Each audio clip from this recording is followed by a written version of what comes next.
today, pk@rte.ie, 51551. Usual terms and conditions apply to all of those.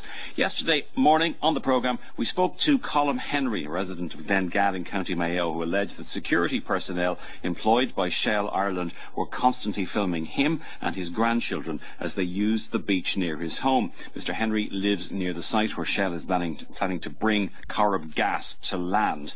And I'm joined on the line now by Tony Geraghty, the editor of the Mayo Echo, which today has a front page story with evidence which directly contradicts a statement issued to us yesterday by Shell about the nature of their surveillance on Glengad Beach. Tony Geraghty, good morning to you. Good morning, Mark. I'm also joined in studio by Shell spokesperson John Egan. And, OK, we need to backtrack a little bit here, Tony, on this one, because we can't assume that people were listening to the programme yesterday. Tell us, first of all, about the significance of this beach. The beach in Glengad it's in quite a rural spot in northwest Mayo, and locals would tend to walk on it, and across the bay there's much sandier beaches where maybe tourists might come and visit. And just to the side of that, Shell have constructed a compound where the gas line is coming up the bay and where it expects to meet, where it expects to come onto the land. And there are security patrolling that compound to the edge of the beach. And this, to a certain extent, is all about sand martins. Explain that to me. The sand martins nest in the bank of the kind of, if we could describe it, a very low cliff. It's a bank of soil that the sea has obviously eroded over the years and leaves a cliff face, and the sand martins nest into the bank. There have been a number of nets placed by Shell to stop the sand martins nesting in the bank so that they can then bring the pipeline through that piece of land. There has been argument over whether the nets should have been placed there, and are they disturbing the sand martins, and are the protesters in their own turn disturbing the sand martins. But I think that whole argument misses the point of the videoing of swimmers and walkers on the beach. And yeah, just to remind people that yesterday we spoke to Colm Henry, a resident of the area. He and his grandchildren go down to the beach and use the beach regularly, and he was very upset at being filmed. He alleged being constantly filmed, and his grandchildren being filmed when they were bathing on the beach. And John Egan, the issue of the nets, you've had how much damage done in how many different incidents to these nets? Good morning, Miles. The nets have been in place on this small cliff, or maybe 20 metres high or whatever, in Glengad since 2002. And the reason they are there is because that is the designated landfall. And when we come to do the work, and we hope to be doing that in the coming weeks and months, we didn't, under the guidance of the National Parks and Wildlife, those nets were placed there so as to prevent sand martins from nesting there. You talk about damage. Prior to 2008, those nets were damaged on 6 separate occasions. And since the start of this year, in the last 3 or 4 months, they have also been damaged 6 times. And so far this year, about €30,000 worth of damage done to those nets. And it has been suggested that if the sand martins are allowed to nest in those cliffs, that Shell have to cease operating. Is that correct? I'm not exactly.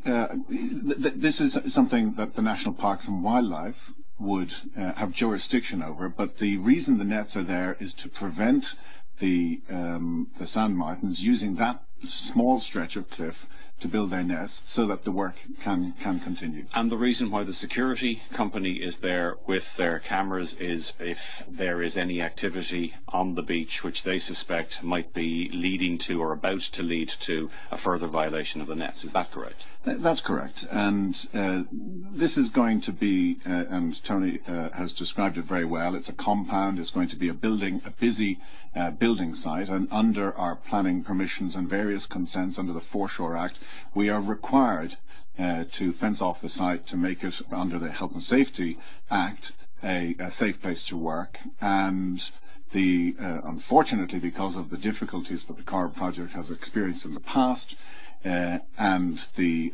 continuing issues with regard to criminal damage, not just at the Glengad site, but in other places as well, we require probably more security than most other companies going around doing their normal business. Okay, now that I think gives us the background.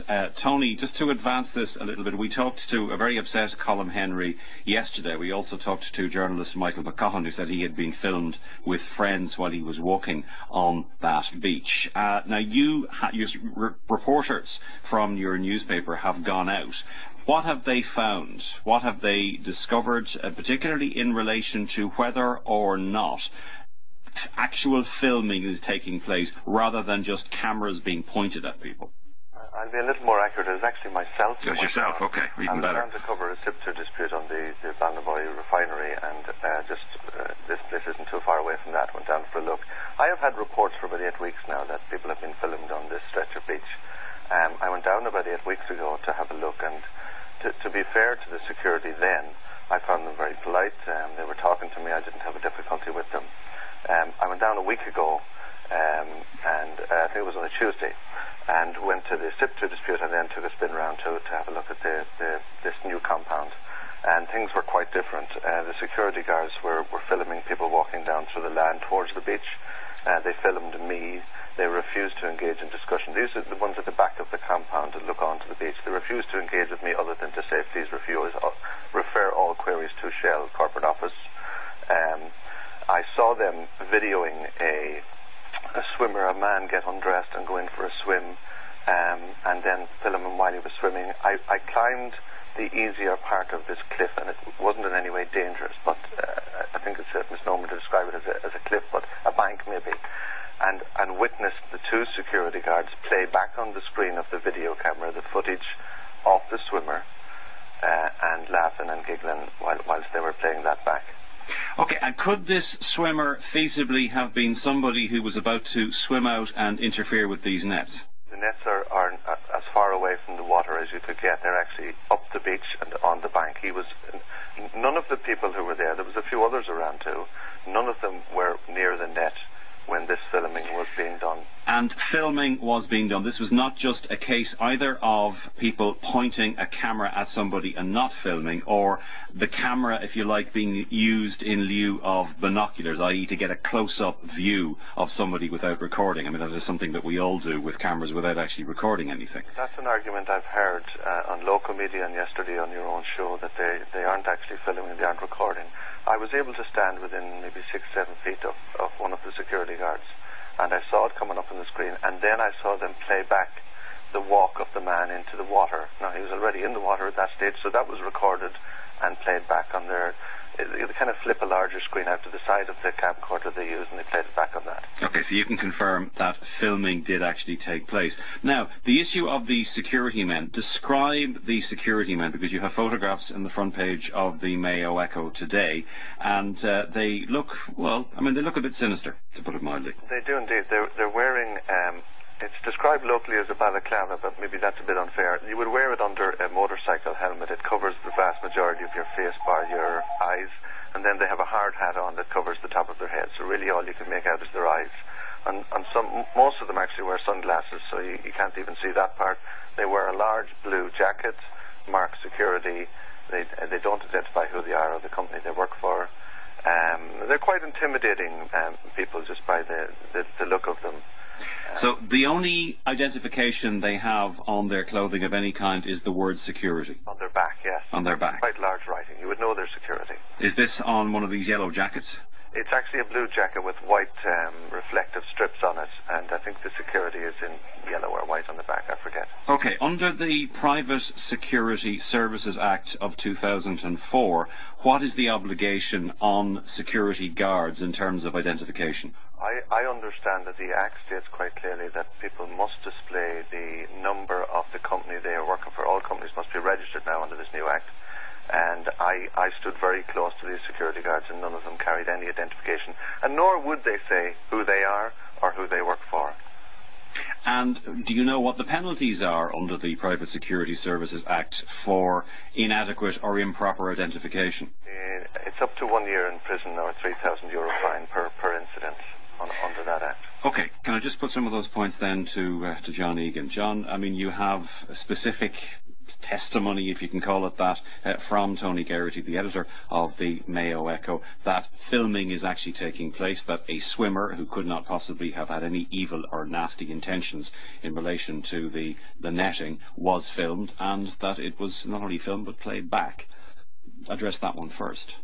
What I would say is that I will not dispute what Tony Geraghty saw with his own eyes. I know Tony, as a journalist working in the local area, if that's what he saw, then it was wrong, because that is not the instructions that the security personnel work to. As we said in our statement yesterday, video cameras are only to be used when we believe that an incident is about to occur or an incident is occurring. Now, plainly, somebody going for a swim into the water is not intruding on our nets, and therefore should not be filmed. If that happened, and Tony says it did, and I'm not going to question Tony's bona fides. If that happened, it shouldn't have happened, because it is not in line with the procedures that are laid out. But there are wider implications, because Colm Henry was talking yesterday about, he was suggesting that he was being filmed. I was suggesting to him that perhaps cameras were simply being pointed at him, and the statement we were getting from Shell was that I think there were only 30 minutes of film in existence, some of which had been given to the Gardaí. That's correct. I mean, on the basis of what Tony Geraghty is saying, how can Colm Henry be assured that he and his grandchildren were not being filmed, and that the film wasn't being rewound and giggled at in the same way that this unfortunate bather was being filmed? So, Mr. Henry's concerns came to my attention last Tuesday. In your programme yesterday and on local radio last week, he outlined his concerns and said that he had been having this difficulty since April. The first that I was aware, or that people within Shell were officially aware that Mr. Henry had a difficulty, was when we were approached by a local radio journalist and when we heard him being interviewed on local radio. And again, yesterday on your programme. What I'd like to say is that our ambition as a company is to be a good neighbour. That's what we, that's one of our core values. We want to be a good neighbour. We don't want to do things that intrude on people's privacy. John, good neighbours don't film their neighbours. Absolutely. That is absolutely the case, and I would agree with you. Good neighbours don't film people, don't intrude on their privacy.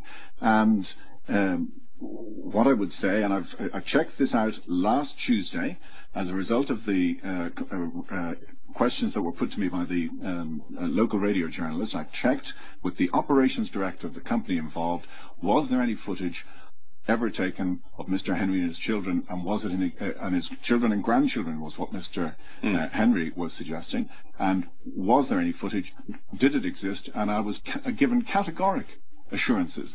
And as early as 9:30 this morning, I went back and I asked the operations director of the security company exactly the same question, and I got exactly the same assurances. Okay, the security company. What's the name of the security company, and why do they not display their name on their actual uniforms, which they're obliged to do under the Private Security Services Act of 2004? So the name of the security company is not the issue here. We do not give out the name of the security company because in the past... We shouldn't have to give out the name, John, because we should be able to identify from their uniforms what the name of the security company is. I shouldn't have to ask you the question. Tony Geraghty should have been able to find out when he went along. Is that correct, Tony? Am I right or am I wrong? Would you believe that the first time I went, about 7 or 8 weeks ago, I asked the security who they worked for, and they told me, I just don't remember the name they gave me then, but I was checking that they would give that name. The most recent visit last week, I can't tell who they work for. They could be a different company. They actually stated they work directly for Shell at the front gate, but they won't answer at the back gate. So I don't know who they work for, and I understand they're obliged to display that on their uniform. And my understanding, Tony, is that they're not obliged. Under the Private Security Services Act 2004, they are only required to produce ID for the company whom they work to or for the Gardaí. And what I will also say about the security company is that they were recently subjected to an intensive audit by the Private Security Authority, and they came away with a clean bill of health. These are on-the-spot checks that are done of all licensed security companies, and you can't operate as a security company in this country unless you have this license, and they went through that as recently as a number of weeks ago and got a clean bill of health. And they are filming swimmers for clearly their own entertainment. If that is the case, and as I've said, I've answered the question, it is not what they are asked to do. It is not in their instructions, and it is certainly not our intention as a company that that sort of footage should be taken. So will you be removing this security company on the basis of what you've been hearing or reading in the Mayo Echo and hearing today? Will you be basically getting rid of them? Because The they're obviously security company, the security company are doing a good job on our site. Well, that's not what the local people are saying. Well, we're getting calls in from people. I'm in my home. I'm opposite a porta cabin belonging to Shell. They are filming us all the time. Every time we leave the house, they are there with binoculars and a video camera. This is not good neighbourliness, John. And, these people are not behaving as neighbours would be expected to behave. The instructions to the security company are very clear, and they have been reiterated as again last week as a result of. But they're Mr. obviously Henry's, exceeding their instructions. The instructions are very clear. But they're exceeding their instructions, and if they are exceeding their instructions, what's Shell going to do about it? The instructions have been reiterated to them, and they will follow those instructions. Okay, let me bring in Colm Henry at this stage. Colm, you've been listening to the discussion so far. We spoke to you yesterday. I gather I was told anyway that a cabin which overlooks your house was removed yesterday, but from on the basis of a call that we're getting today, there is still a cabin being used by this security firm, and they are filming from this cabin. So can you clarify that for us, first of all? Good morning. Good morning, Colm. I can. Just immediately after the show was aired yesterday, they removed the cabin closest to our house, which would be probably about 17 metres from our boundary fence, and they took it away. And that's the cabin where like in military style, that they change their shift, the changing of the guards. Twice a day we'd watch this, and they'd have their conversations, and they watched us with binoculars right into the side of our house, our kitchen windows on the side of our house, and they'd use binoculars to look in there to follow my wife as she walked out to the clothesline, or our daughters when they called with the cars, and probably John Egan will say they probably didn't have their binoculars turned on either. But this is true. We had put up with this since for years now. Okay, but I mean, John Egan is saying that the instructions to the security firm are absolutely clear, and that Shell do not want the security firm filming people unless they believe that an incident is about to take place relating to the potential destruction or damage to these nets. So Shell's position, I mean, John Egan is making Shell's position absolutely clear. So, I mean, are you satisfied that what we're dealing with here is individuals or a security firm which is exceeding its brief, to put it mildly? Well, it seems John Egan and his people forgot to tell the security people all those things that he's telling us on radio. Well, I mean, he's saying that they have told them, and they have told them repeatedly. Well, he would say that, wouldn't he?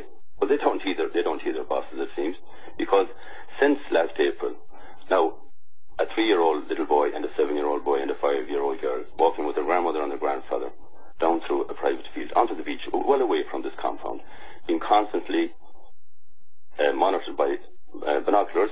There'd be 3 people there sometimes, somebody on a radio and a guy or 2 guys with a video camera right in front of them, trained on us for 1 full hour out on the beach. Now, tell me, does anybody hold a camera on people that are just going about their we're just a normal family, going about our normal business? Would anybody in the right mind, or unless they had something else in mind, hold a camera right in front of those people for 1 full hour every single day? They knew where we came from, they knew we weren't different if we were strange people that came into the area for the first time. Well, you'd kind of accept that maybe. But they know where we live, they know what we do. And by the way, John Egan also said that people came to our house on several occasions to talk with us. Well, all he had to do was ask his security people what time we come into our house at and what time we leave, because they know everything about us. But I mean, I did put the point to you yesterday, why did you not take this up directly with Shell yourself? I mean, you went in a kind of a roundabout way, you wrote to Statoil in Norway, you made complaints, so you didn't actually deal directly with the organisation. On the 3rd of June, I went to the Garda station in Belmullet, and I made a complaint to the superintendent there about this activity. He was very concerned about it, he was worried about it, he said it shouldn't happen, and he said leave it with them for now. So we had to write to Shell Statoil. Okay. Stay with us, if you would, Colm Henry. Just want to come back to you, John. Sorry, you want to make a point or come back to what Colm Henry was saying? Mr. Henry, good morning. John Egan here. I'm sorry that we're having our first conversation over the national airwaves, and as you know, the intrusion that you've been feeling is certainly not intentional, and as I said on Midwest Radio, I'll say it again, our objective is to be good neighbours. And as Miles has said, your concern came to our attention as a result of Teresa O'Malley speaking to me last Tuesday. Since then, as you know, I wrote to you on Friday, and we're looking for the opportunity to sit down with you and to give you cast iron assurances that there are no tapes, no footage. Because one of your real concerns is that there is footage of your grandchildren on the beach, and where might it be used? I can give you absolute categoric assurances over the airwaves now, but also in person if necessary, that those tapes do not exist. Sorry, can I answer that? John Egan, how can you categorically assure me of that? You weren't standing beside those people. How do you know if those people had their own private film in their pocket to put into their camera, or a card to put into that camera, and use that, and misuse the footage again? How can you assure me of that? Well, I think I can assure you, because we have looked into it and we've investigated it, and we've been told absolutely that it's the case. What have you looked into? How have you looked into it? How have you investigated this? I've spent quite some time since this was first raised last Tuesday, discussing with the security company, the operations director of the security company involved, and I have been given his cast iron assurances. I do not believe that. I wouldn't take their word or your word for it, you see. I can't believe that.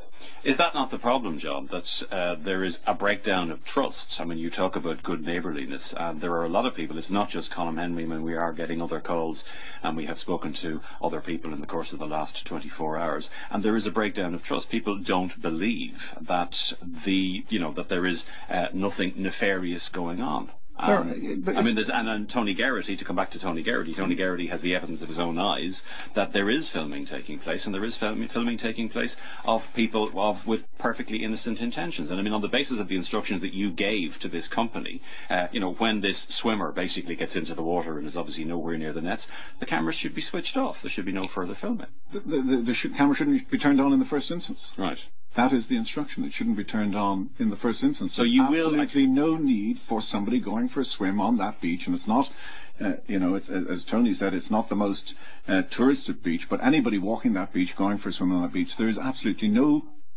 earthly reason why they should be filmed.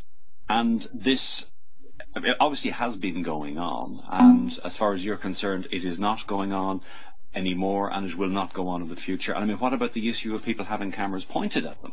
People who are walking on the beach having cameras pointed at them, whether or not they are being filmed. I mean, nobody knows. People don't know whether they're being filmed or not. Yeah, that's a very fair point. Another point I want to bring up and to go back to and to return to is the issue of the Private Security Services Act. I just want to read you Section 30. An individual who is a member of a prescribed category of licensee shall, when providing a security service, wear an identity badge. I mean, that's pretty straightforward. I mean, that's what Tony Garrity meant. Tony, what is your interpretation of that? Clearly, and I've asked for clarification from the authority itself, and they haven't come back to me yet, but it's quite clear that they should be wearing identification, not of their names, but of the company that they work for. I mean, it's not sufficient to just have security written across your back. No, I mean, everybody knows there's security. So you're looking at a piece of paper that says one thing. I'm looking at something here that says paragraph 30 of the Private Security Act, 2004, section 1, subsection 4, subsection 1. Well, I've got a photocopy, but you've got an email. Our security company I'll take my photocopy over your email. They're confident that they comply with the Act in every regard. Okay, I'll clarify that. That's a separate section of the Act that John is speaking to, and it too is correct. If the Gardaí ask them for their identification, they must supply it. The two sections of the same Act, we're both looking at the same Act. This is a separate one for what their uniform, what they must display on it. So if John's part is correct, so too is the piece I've quoted. They're both part of the same Act. I mean, John, would it not be better at this stage, given the furore that has taken place, for Shell just to get rid of this porta-cabin, to get rid of this video surveillance, and to find some other way of ensuring that those nets are secured and no more damage is done to them? The porta-cabin that was moved yesterday was planned to be moved as part of the setting up of the site. It wasn't done as a result of any interviews that took place last week or yesterday. A coincidence. It was an absolute coincidence. The work is happening on that site. The fencing is being put up. It's not finished. It'll take some weeks to complete the work. But the point I would make is that our objective is to be good neighbours. And we will work with Mr. Henry, we will work with other people. As we said yesterday, our community liaison officers visited 32 houses in Glengad about a fortnight ago. Not one other person in the locality raised the issue of excessive security or intrusive video surveillance. But Mr. Henry has a serious problem. We've looked into that. We're going to address it. And obviously, Tony Geraghty also witnessed something that should not have happened. And other people have witnessed, and other people are complaining about what happened. I mean, is this not a sledgehammer to crack a nut? Unfortunately, the Corb project, because of its difficult history, we have to operate in a way that, as I said, is different to other companies. The story you should be hearing about the Corb project is that there are 1,500 people employed on it at the moment, that it's the biggest building site in Ireland, that in a way Eris has been, is not feeling the chill winds of the recession because of the fantastic work that's happening down there. Okay. That's the good story about Corb, and unfortunately, this issue has arisen. We are addressing it, and we will do our very best to ensure that the private lives of people living in the area are not intruded upon unnecessarily. Okay, and there is a lot of support, let it be said, in the area for the project. But on this specific issue, Tony Geraghty, in the Mayo Echo, you're pointing out that a lot of people who are supporters of the Shell project are concerned about this filming and taping. Yes, indeed. This is doing Shell no good at all, and I think they're missing the point. Yes, the news should be that the terminal is being built and Shell would wish it that way, but it's nobody's fault but Shell that isn't what we're talking about. I spoke with 3 neighbours who live within sight of that new compound that complained about the video, and I've spoken to a very vocal supporter of Shell in the Rossport area who is disgusted with what's going on. He has gone over and seen it with his own eyes. You know, there's quite a large area there now discussing this filming, and it has taken over the whole Shell debate. Back before the Rossport 5 went to prison, there was a lot of complaints about the attitudes and the arrogance of some of the Shell staff, and I think they have gone out of their way to address that over the recent years, and they have gone a long way to endearing themselves to certainly sections of the community. But this seems to revert back to the way they acted back in 2005. And if we could just get a commitment maybe that the security cameras wouldn't be used in the meantime until the staff are trained to use them properly. Of course they'll have to use them when there's an incident, but that clearly isn't occurring. And we have a lot of tourists down in that area at this time of the year, and over the last weekend, the 12th weekend. God forbid one of those should be filmed on a beach by these security people. And John, I mean, we've had interest in this all the way from Portland, Oregon. Somebody listening, Dermot O'Connor, listening to the programme yesterday, who says that Shell's intent is clear: to make people too intimidated to visit the beach and thereby remove it from the commons. Is that what Shell is actually trying to do? Do they want to keep people off this beach? Absolutely not. You deny that completely? Absolutely not. Some other observations, phone calls, texts, or whatever coming in. Somebody supportive of the Shell position, more of the same in this issue in Mayo. This is a new angle by the locals to block the progress of Shell. Hopefully Shell can continue with their work and bring the gas ashore. The locals should ask themselves what they will look like when the history of this whole issue is written. Tony, what about that point? I mean, it is a fair point that this could be the continuation of the campaign against Shell by other means. I just don't believe that. Colm Henry, to my knowledge, hasn't been involved in any of the Shell disputes. I certainly haven't seen him at any. I met him for the first time last week. He's a very reasonable man. He's extremely annoyed. He doesn't come across on your radio as annoyed, but he has every right to be annoyed. And there are numbers of others complaining about this situation. And by the way, our conversation and what has gone on over the last weeks hasn't held up any works whatsoever from Shell. There's no protests over this. It's a genuine issue, I'm afraid, and it is possible that, you know, in the middle of a dispute, there would be a mistake made by Shell on this one, and maybe they should go off and have a look at it and reconsider their action. John, I'm not getting from you that this is going to change hugely in the foreseeable future, that you're not going to remove this post, that these security men are going to remain. These security men will do the job they've been asked to do, and I think they will, I hope they will, as a result of hearing the unintentional upset that they are causing, that they will